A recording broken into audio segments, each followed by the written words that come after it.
Et lorsque vous rédigez dans votre contrat, vous mettez au-delà, voyez-vous un peu. Donc, si par exemple, pour le premier contrat, vous mettez par exemple que le contrat est conclu pour une durée de 3 ans et la clause suivante vient pour dire renouvelable une fois, ça veut dire que votre clause, en tout cas en ce qui concerne la qualification de durée, de contrat à durée déterminée, est nulle. J'insiste beaucoup sur cet aspect, hein, puisque c'est ce qui va différencier catégoriquement. En tout cas, sur la forme, il n'y a pas trop de différence sur la rédaction. Vous allez voir dans les modèles, c'est la même rédaction que nous avons proposée, mais juste que sur l'aspect durée, cet élément-là doit être compris par tous.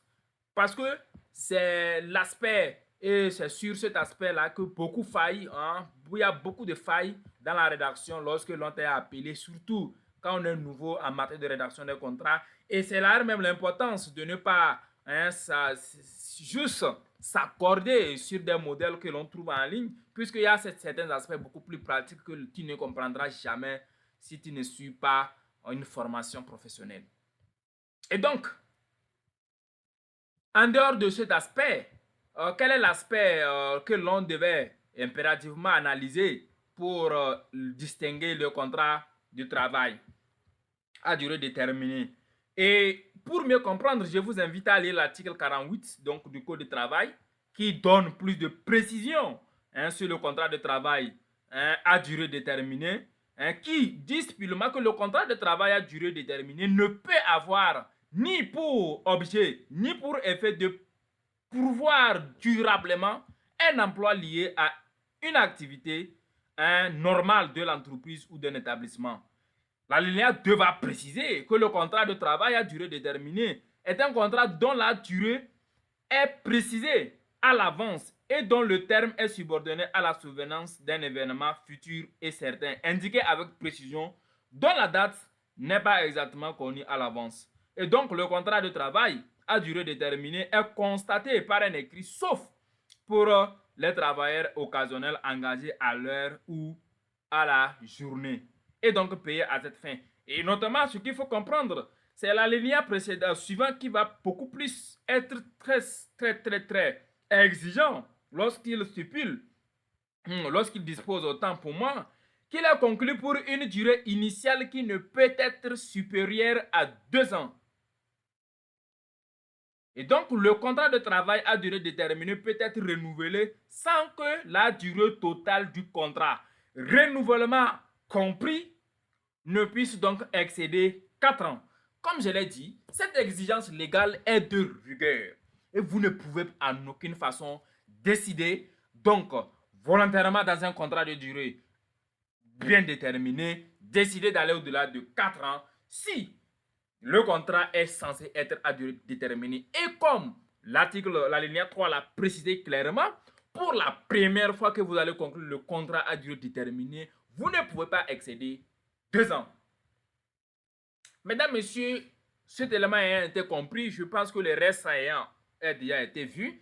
Donc, par rapport au stage, le stage est limité pour 2 mois en ce qui concerne donc les stages de validation les stages académiques, hein, en ce qui concerne la formation, validation de la formation, et 6 mois pour les stages professionnels, donc d'acquisition de compétences. Donc, c'est sur la durée que ces 3 contrats vont se distinguer la plupart du temps. Puisque lorsqu'on est en stage, c'est très compliqué si tu n'es 10 personnes en stage, que tu es en stage, que la personne sache que tu ne travailles pas. Donc, pour distinguer, c'est par rapport donc, à la nature du contrat qu'on vous a fait signer. Donc, par rapport à la rupture, puisque le contrat donc à durée indéterminée est conclu de manière vague, sans préciser, et même la loi donne autorisation de conclure un CDI sans rédiger un contrat, le préavis légal et les indemnités sont de mise. Voyez-vous un peu? Et donc, pour rédiger un contrat à durée indéterminée, hein, la durée n'est un temps un peu précis, il faut donner un préavis de 6 mois avant toute rupture du contrat de travail.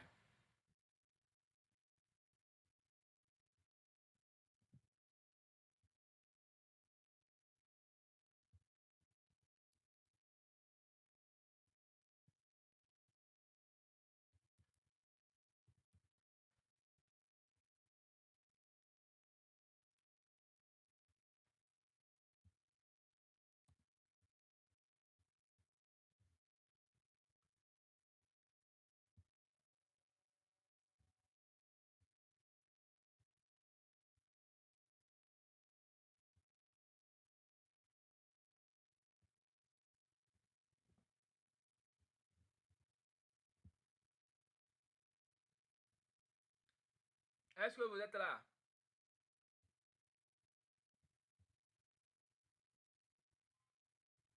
Très bien. Donc, comme je le disais, la distinction par rapport donc pour les contrats de CDI doit être 6 mois avant toute rupture.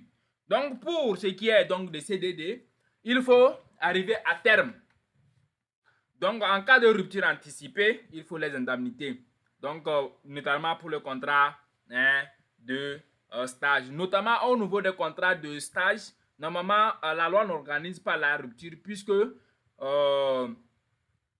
vous êtes allé soit pour acquérir des compétences pour une durée de 3 mois ou 6 mois et donc l'on ne voit pas l'intérêt de rompre un contrat. Maintenant, si vous voulez rompre, la rupture est conventionnelle, vous vous entendez et puis vous mettez fin au stage.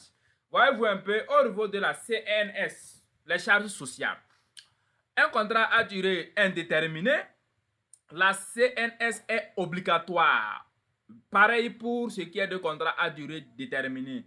Donc, dans votre contrat, lorsque vous êtes appelé à rédiger un contrat de travail, que ce soit un CDD ou un CDI, vous devez impérativement prévoir les charges sociales qui seront donc imputables à l'employeur. L'employeur doit vous assurer votre sécurité sociale. Pour ce qui est donc des contrats de stage, là, aucune exigence, en tout cas en ce qui concerne donc les charges sociales au niveau de la CNS.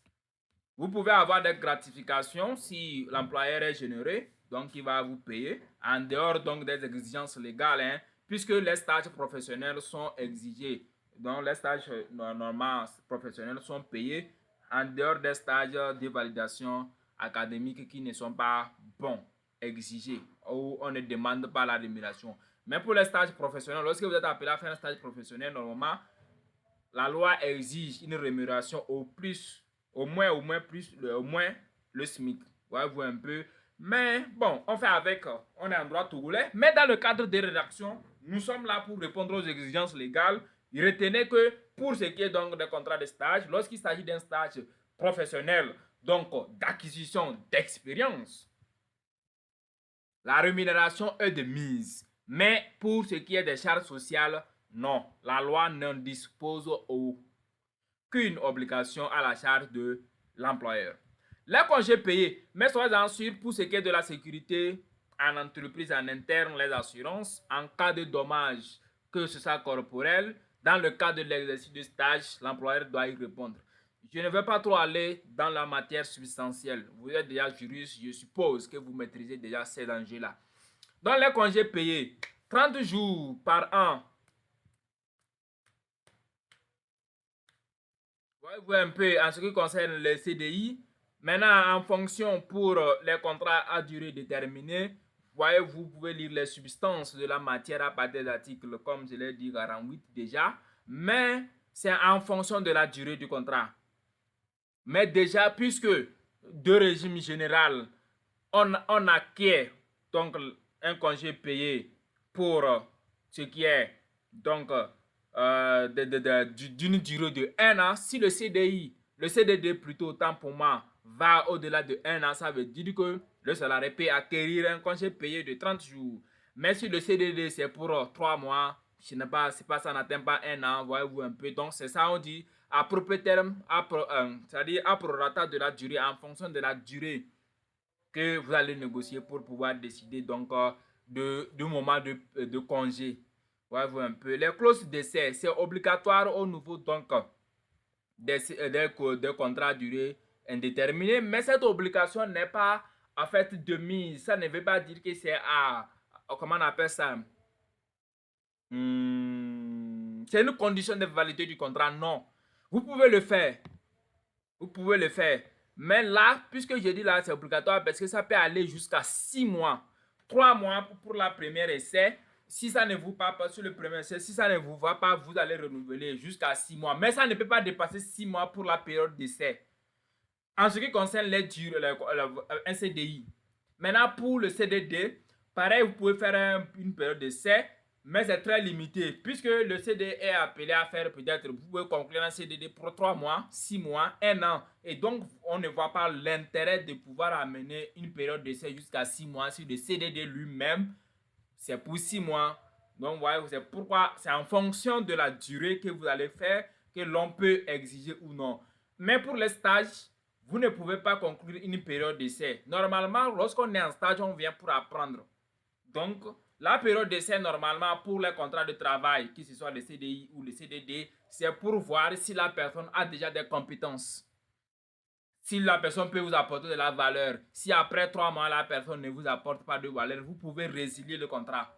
Voyez-vous un peu, c'est pourquoi la loi a organisé cette période d'essai-là pour permettre à ce que lorsque l'employeur recrute une personne à titre donc justement d'un contrat, qu'il puisse avoir une période dans laquelle il va décider de maintenir le contrat ou non. C'est justement l'importance d'ailleurs même de suivre ces formations professionnelles-là pour s'acquérir des compétences. Puisque dans le milieu du professionnel, en dehors des fonctionnaires qui ne subissent pas ces enjeux, donc lorsque vous êtes appelé à travailler dans le privé, on vous teste toujours. Est-ce que vous avez des compétences? Vous avez quelque chose à fournir?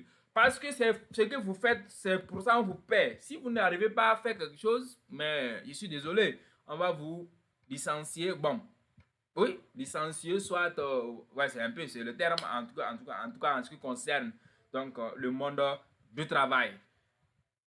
Donc, la période, c'est 6 mois qui ne peut, la période d'essai retenue, ça ne peut pas dépasser 6 mois. C'est ce que vous devez retenir pour le CDI. Maintenant, pour le CDD, puisque c'est limité, soyez-en sûr, au plus 3 mois. 3 mois. 3 mois. En fonction de la durée, vous pourrez juger. Voilà. Donc, ça ne peut pas passer pour les stages. Maintenant, par rapport donc, aux usages redemandés, pour les postes permanents, lorsque vous êtes appelé ou vous êtes en entreprise et que vous recrutez quelqu'un pour poste permanent, ou êtes juriste, on vous dit de rédiger le contrat, vous devez savoir automatiquement quel type de contrat vous pouvez rédiger. Je vous appelle à lire beaucoup plus davantage les articles 48 et souvent sur le CDD pour mieux comprendre dans les cas où le CDD s'applique. C'est pour les travaux temporaires. Vous ne pouvez pas conclure un CDD pour un travail permanent. Non, c'est pas possible. Donc, plus de permanent, plus de lecture sur ces dispositions légales-là, puisque vous êtes appelé désormais à être des rédacteurs impétrants, des rédacteurs exigeants. Donc, vous devez connaître tous les enjeux autour des dispositions légales. Je ne vais pas beaucoup plus revenir sur des détails textuels, mais je pense que sur la forme, sur les exigences que vous devez retenir, l'essentiel est déjà dit. Si vous avez déjà ça en tête, je pense que vous ne pouvez en aucune façon rédiger un contrat, en tout cas sur ces points-là, et faillir, et que le juge vous appelle ou vous annule une de vos clauses parce que ne répondant pas aux exigences légales. Pour les missions temporaires et donc de remplacement d'un salarié, vous pouvez opter pour un CDD à titre donc temporaire. Maintenant, pour le stage, vous le savez déjà, c'est pour les formations pratiques et les expériences professionnelles. Mesdames, Messieurs, ces comparatifs ayant été élucidés, l'on peut alors comprendre que nous sommes déjà maintenant dans le plein à voir les différentes clauses d'un contrat de travail. Est-ce que jusqu'ici, il y a des questions?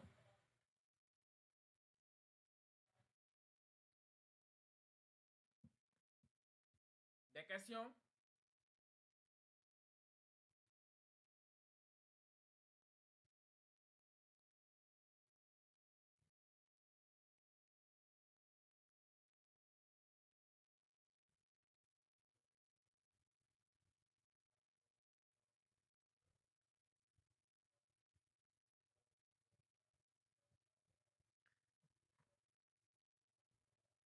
Ok, je suppose qu'il n'y a pas de questions. Si vous me suivez, merci de faire signe, je vais voir si vous êtes là avec moi.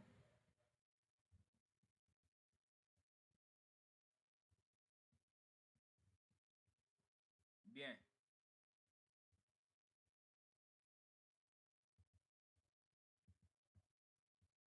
Donc, nous allons alors continuer.